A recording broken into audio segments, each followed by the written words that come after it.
Hey everybody, it's Jason Blaha here. Now that my two obligatory informative videos are done for the day, it's time to talk about current events in the online fitness community. And I'm going to get into the middle of this again. I've defended Alec Enkiri the other day. I actually like his channel. I've shouted his channel out quite a bit over the last year here and there. I like what he does. Guy's a good coach, solid grasp of training programming for different types of athletes. Good grasp of combining conditioning, explosiveness, maximum strength, all these things to make people pretty well-rounded athletes. I like what he does. It seems like in the whole discussion about him saying that from his opinion, Athlean-X is not a strength coach. He is a physical therapist and he is biased towards physical therapy and doesn't have the right mindset nor the proper working mentality to be a proper strength coach because he gets so caught up in corrective exercises and compensatory strength that he can't ever get around to getting anyone strong. And that does seem to be the case. And that's just a simple reality, and that's fine. We need different people in different disciplines. You know, we need physical therapists. We need strength coaches. They're oftentimes not best to mix the two, and I'm not the first person, and Alec's not the first person to point that out in the coaching world, that it is a major problem in the coaching world. That has been discussed heavily, that when physical therapists try to be strength coaches, they usually screw it up. But that's not, Athlean-X, Jeff Cavalier, is not the only person with this problem out here.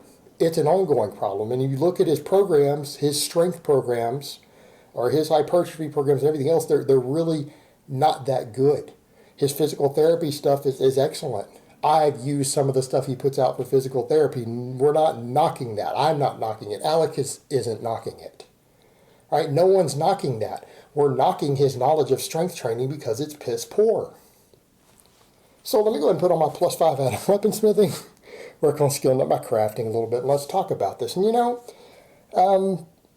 I would look at that, and you see James has made these arguments that, well, there's more to strength training than a max squat, bench, and deadlift, equating everything to powerlifting. You know, he'll say that when he's talking about some of us who are powerlifters.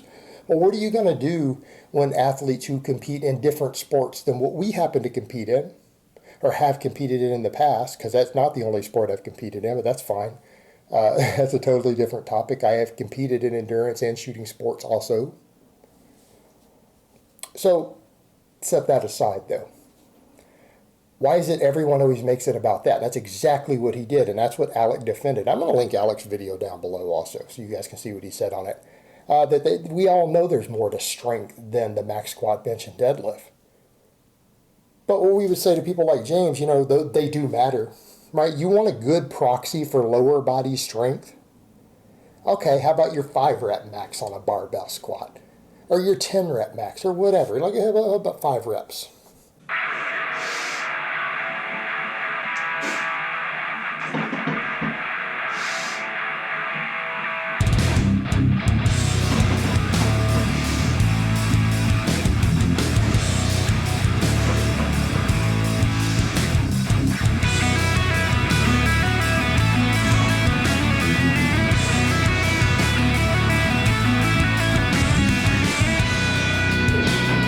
All right, James, how about you or Jeff Cavalier do that? I'm an old man by many of y'all standards. I'm in my 40s. That was deep into a training session. That was just normal back off work. Do that. Do that. Have some of your clients do that. Let's display their combination of lower body and core strength. That's just a basic little test. Throw 4 or 5 on the bar and high bar squat a couple inches below parallel, 4 or 5 reps. Do it 30 minutes deep into your workout. Then we're not even about maximum strength. Now we're getting into strength endurance, because if you've already hit your maxes for the day, do some back off work. There you go. What's the problem? You know what? I happen to think chin-ups, because James over at Shredded Sports Science, a skinny little twink, says to pull up in the chin-ups a great exercise. I agree. Hell, you guys throw some weighted chin-ups in.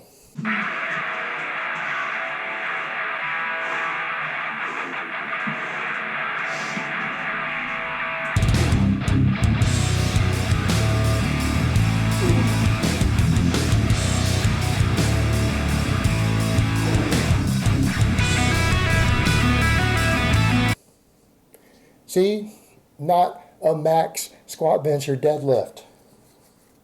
But that is a display of strength, isn't it? Actually builds strength too. Which is the point we get to with a lot of this. You have guys like James over here who, bless his heart, he wants to cite a lot of studies and a lot of research. And you know what? It's good to be well read on the research. It's good to be up to speed on the scientific literature. I read all the strength training literature that comes out. I look at all the newest studies on everything from hypertrophy to explosiveness and how lifts carry over to jumping, how they carry over to your sprint times, all of these things. I keep up with that also. I look at the research. I look at the variables in it. I look at the details because you know what? It's important. And I think we should all be up to speed on that. However, strength and conditioning and coaching is also, it's part science and it is part art form. It is an applied science. And I'm sorry, but you cannot learn everything that you need to know from the studies and from the books. There are plenty of people out there who, what do you see all the time?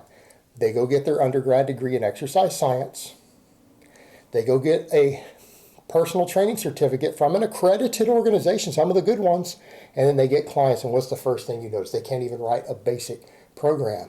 They have a great knowledge of biomechanics oftentimes, right? They're well read on the studies, but then you have them actually teach a client how to perform basic exercises, have them write a program, have them deal with a client or a trainee's fatigue management. A little bit different, isn't it? A little bit different. And you have guys like James who don't really have, as far as I can tell, any practical experience under the barbell, right? He's not strong. He's not athletic. You know, and then he wants to critique other people who are discussing these things and trying to have real discussions about them. And by the way, he biases his science. He cherry picks science, by the way. He's ignored science completely. When studies and other experts disagree with his points, he ignores it and just goes with his opinion. And his opinion is usually the Athlean-X is good, like Jason Blaha bad. So anyone who argues with me, he takes their side even if you can produce 20 studies showing he's wrong. He completely ignores it because he doesn't seem to like me for some reason. Wonder why that is. Or defending Athlean-X, he'll completely ignore science. He'll completely ignore consensus among experts. He will ignore science for the sake of arguing. So he's not scientific at all, not even remotely. So he needs to drop that act. That's his spiel. That's his act that he puts forward on his channel. Push come to shove, he doesn't really care about the science. He cares about winning arguments. He doesn't care about actually getting results in people. He doesn't care about getting strong himself. And he sure as hell doesn't care about what the science of strength actually shows if it counters his point. Perfect example. He got into it, a year ago, into the whole argument between myself and Strap-On Destiny, Alpha Destiny. And he defended his position about above-the-knee rack pulls for building strength or building muscle. Yet every single study that looks at heavy partials has found that heavy partials, where you start doing half reps or less, even with a heavier weight, so you get similar rates of perceived exertion, produce inferior hypertrophy, they produce inferior strength. In both cases, you even had Dr. Mike Israetel, pretty reasonable expert, get in and say that the above-the-knee rack pull is a ludicrous exercise and it's basically a waste of time. I mean, are we going to argue that Dr. Mike doesn't at least have as good a credentials and experience as Jeff Cavalier, who is James's hero? PhD in sports science, has experience being a professor of kinesiology, has competed in 3 different sports successfully, runs a successful coaching service. Even he said that the rack pull, based upon all the literature and just common sense of biomechanics above the knee, is completely, he's basically said it was stupid. Yet James defended it. James defended it and said because it allows you to use a heavy weight, it's good. He defended it based upon the fact that it lets you use a really heavy weight. But then he wants to argue about us with maximum strength and strength training. The guy is a clown. The guy is a complete clown. That's just the reality of it. He doesn't train, doesn't know anything about training other than what he reads in the books, doesn't even seem to train himself. That's just simple reality. And that's fine. He can build his channel based upon that.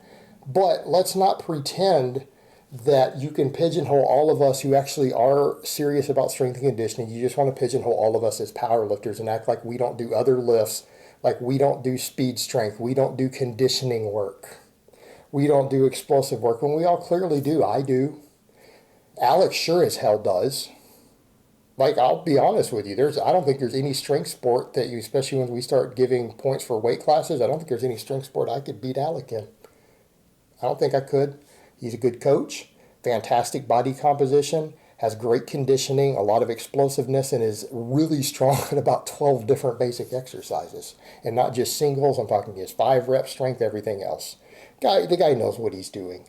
And it's very obvious when you watch his training. I mean, does great coaching on things like the power clean, the power snatch, squats, everything else. And it's just ridiculous that you literally have someone like James who just wants to defend Athlean-X for a living, who himself, as far as I can tell, doesn't even train. He doesn't even train.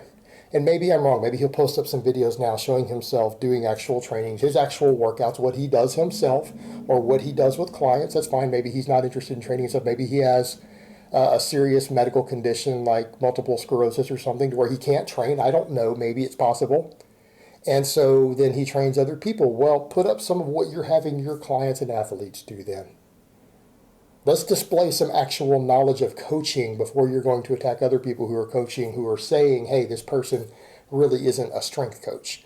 Because I feel like he put pretty good evidence up that's the case. And a lot of it comes down to, perfect example, the Antonio Brown thing of the jumping around. And that's where I'm also going to agree. I saw that and agreed. That's what a lot of coaches have said about people like Jeff and a lot of these other coaches who work with these professional athletes who get hired once someone's a D1 athlete and has a scholarship already, or they train these elite professional athletes and they just keep them from getting hurt. They don't make them any better. They have them jump around and play with balls and hop around on one leg and display the athletic ability that they already have probably had since high school, because they're genetically gifted, high, what we call it, kinesthetic IQ people who have a very high body intelligence, who are geniuses in that regard, who are fast, muscle fiber, twitch dominant. Basically, they're athletic geniuses. That is usually what these really, really gifted athletes are. That's what they are. They have an enormous intellect in terms of their body awareness. Combined with the right muscle fiber distribution and things like that, they're just genetically gifted athletes who already have years now of practice and training and strength training and conditioning under their belt. They already have all of these skills. You're just having them display their skills, not train and improve them. And that's all that was. That's all that ball jump and burpee was. It was not improving his explosiveness. It wasn't training his performance elements any better. All it was a display of his really, really good athletic abilities. That's all it was. It was a display of athleticism. And it's like Paul Carter always says, when it comes to anything, let's take strength. Strength is a performance element. We come to the gym to build strength, not to demonstrate it. We can demonstrate these things in competition, but we're in the gym and we're training to build strength. And I think that can apply here also. And that's essentially what Alec was saying there. And that is a great criticism. That's exactly a lot of what this is. It's fancy marketing to display your athletes performing feats of athleticism or feats of strength or feats of whatever it is you want them to do, just to show the skills they already have. Slap a bow on it and put it up for sale as your programs that you're selling. But essentially what you're having them do isn't making them better. It's just displaying the abilities they already have as part of a dog and pony show. It's not improving their athleticism or their abilities or their strength or their conditioning in any meaningful way. It's not actual training. So that's more or less what Alec was saying, is that criticism of it. And I'm going to agree with that. And he's not the first person to say that. I'm not the first person to say that about coaches like Jeff and other people in that same category. It's really common, and it's a common criticism out there for anyone who's aware. So when you step away from the study, James, and you look at what other coaches are actually saying about a lot of this stuff, those are common criticisms. You need to step outside of your academic bubble and look at what coaches are actually doing with athletes who need to improve, who are actually having to get athletes get their scholarship, who are trying to take athletes who have a scholarship and get them to the pros, or people who are just trying to make everyone from powerlifters and strongmen to Olympic lifters better. All right, guys, but that's really all I have to say on that today. I hope it's been informative, and I will talk to you guys next time.